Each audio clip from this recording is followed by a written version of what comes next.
ಇದು ತಮಿಳು ಸಿನಿಮಾದ remake scene.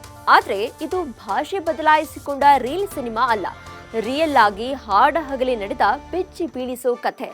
ಈ ಕಥೆಯ ನಿರ್ದೇಶಕ ಹಾಗೂ ಪಾತ್ರಧಾರಿಗಳು ಸದ್ಯ ಪೊಲೀಸ್ ಠಾಣೆಯಲ್ಲಿದ್ದಾರೆ. ಅಷ್ಟಕ್ಕೂ ಕತೆ ಏನು ಅನ್ನೋದನ್ನ ನೋಡ್ಕೊಂಡು ಬರೋಣ ಬನ್ನಿ.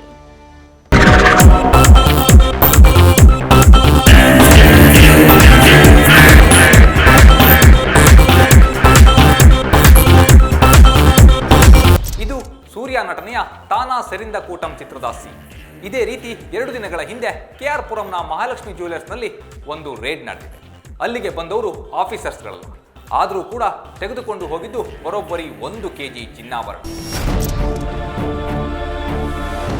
ಇನೋವಾ ಕಾರಲ್ಲಿ ಬ್ಯೂರೋ ಆಫ್ ಇಂಡಿಯನ್ ಸ್ಟ್ಯಾಂಡರ್ಡ್ಸ್ ಅಧಿಕಾರಿಗಳು ಅಂತ ಹೇಳ್ಕೊಂಡು ಎಂಟ್ರಿ ಕೊಟ್ಟ 4 ನಿಮ್ಮ ಮನೆಗಳಿಗೆ ನಕಲಿ ಚಿನ್ನ ಮಾರಾಟ ಮಾಡ್ತಿರೋ ಬಗ್ಗೆ ದೂರು ಬಂದಿದೆ, ನಾವು ಶಾಪ್ ಚೆಕ್ ಮಾಡಬೇಕು ಅಂತ 45 ನಿಮಿಷಗಳ ಕಾಲ ತಪಾಸಣೆ ನಡೆಸಿದ್ರು. ಬಳಿಕ 1 kg ಚಿನ್ನ, ಅಂಗಡಿಯಲ್ಲಿದ್ದ CCTVಯ DVR ನ ತೆಗೆದುಕೊಂಡು ಮುಂದಿನ ವಾರ ತಮಿಳುನಾಡಿಗೆ ಬಂದು ದಾಖಲೆ ಕೊಡಿ ಅಂತ ನಕಲಿ ನೋಟಿಸ್ ಅನ್ನು ಕೊಟ್ಟು ಹೋಗ್ತಾರೆ. ಇಲ್ಲಿ ನಿಮಗೂ ಒಂದು ಅನುಮಾನ ಬಂದಿರಬಹುದು, ಇವರು DVR ಅನ್ನ ಯಾಕೆ ತೆಗೆದುಕೊಂಡು ಹೋದ್ರು ಅಂತ. ಅದೇ ಅನುಮಾನ ಅಲ್ಲಿ ಕೆಲಸ ಮಾಡ್ತಿದ್ದಂತಹ ಸಿಬ್ಬಂದಿಗಳಿಗೂ ಕೂಡ ಬಂದಿದೆ. ಅವರು ತಕ್ಷಣವೇ ಈ ನಕಲಿ ಅಧಿಕಾರಿಗಳ ಕಾರನ್ನ ಫಾಲೋ ಮಾಡಿದ್ದಾರೆ.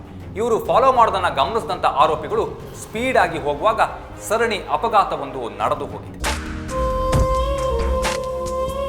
ಇದೇ ವೇಳೆ KR ಪುರಂ ಪೊಲೀಸ್ ಠಾಣೆಗೆ 2 ಫೋನ್ ಕಾಲ್ ಬರುತ್ತೆ. ಒಂದು ನಮ್ಮ ಶಾಪ್ನಲ್ಲಿ ಕಳ್ಳತನ ಆಗಿದೆ ಅಂತ, ಮತ್ತೊಂದು ಸರಣಿ ಅಪಘಾತ ಆಗಿದೆ ಅಂತ. ಪೊಲೀಸರು ಮೊದಲು ಅಪಘಾತ ನಡೆದ ಸ್ಥಳಕ್ಕೆ ಓಡೋಡಿ ಬಂದು ಅಪಘಾತ ಮಾಡಿದ ಇದೇ ನಕಲಿ ಆಫೀಸರ್ಸ್ ಅಲ್ಲಲ್ಲ ಕಳ್ಳರನ್ನ ಬಂಧಿಸ್ತಾರೆ.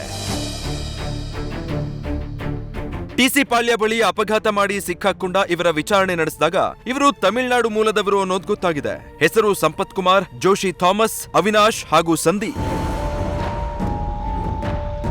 ಇಂಟ್ರೆಸ್ಟಿಂಗ್ ಅಂದ್ರೆ ಆರೋಪಿಗಳಲ್ಲಿ ಒಬ್ಬನಾದಂತಹ ಸಂಪತ್ ಈ ಹಿಂದೆ ಮಂಡ್ಯದಲ್ಲೂ ಒಂದು ಕಳ್ಳತನ ಪ್ರಕರಣದಲ್ಲಿ ಭಾಗಿಯಾಗಿ ಜೈಲು ಸೇರಿದ್ದ.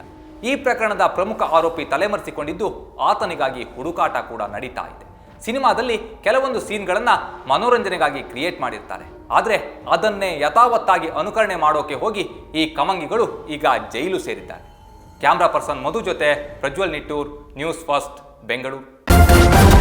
ನ್ಯೂಸ್ ಫಸ್ಟ್ ನಿರ್ಭೀತಿಯಿಂದ ನಿಮ್ಮ ಪರವಾಗಿ.